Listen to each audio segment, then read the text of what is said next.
Kumalat sa social media ang mga bigas na naunang pinamahagi sa Mandaluyong sa ilalim ng programang Bawat Bayan Makikinabang o BBM. Nakalagay kasing reklamo ng ilang nakatanggap, 10 kilo dapat ang bigas, pero nang timbangin, 8 kilo lang.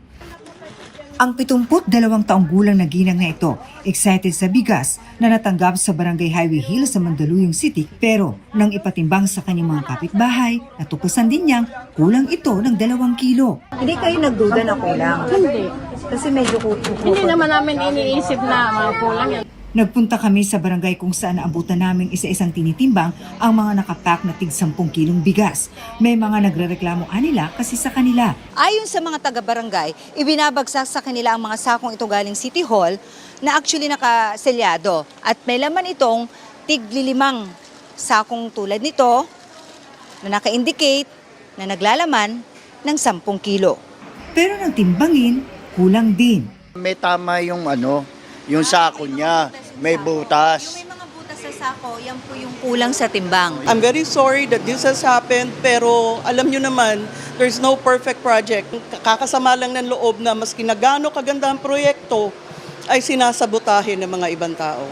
Ang Bawat Bayan Makikinabang ay isang national program ng Administrasyong Marcos na layong palakasin ang mga local government unit at madala ang direktang suporta ng gobyerno sa mga mahihirap at mga vulnerable. Ang mga pamamahagi ng bigas na bahagi nito ay ginagawa rin sa iba pang barangay sa buong bansa. Hindi po ito nanaisin ng Pangulo.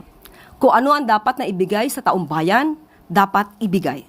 Nakipag-usap na rin umano ito sa Mandaluyong City Hall na nakakaalam-an niya sa nangyari. So ang action po ng supplier, ang sabi po, ang pangako ay papalitan ng buo na 10 kilos ang sako na nakakuha ng 8 kilos.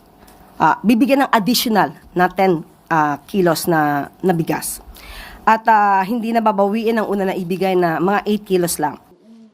Sabi naman ng City Hall na namamahala sa pagkuha ng di pinangalanang supplier, lumabas sa kanilang investigasyon na hindi lalampas sa 50 sa 29,500 na sako ng bigas ang nabawasan. Ang sinisisi umano ng supplier ng bigas ay ang kanilang driver at pahinante. Umamin yung isa sa driver o yung pahinante. Talagang tinanggal niya na yung driver at yung sa pahinante, and then sabi niya sa akin, whatever problem daw, ipasa ko sa kanya. Kumbaga, papalitan niya or magdadagdag siya. Hindi enough yan na basta mo lang mapapalitan, sorry na lang. Kailangan kang managot kasi hindi po pwedeng kami lang lahat ang sasagot.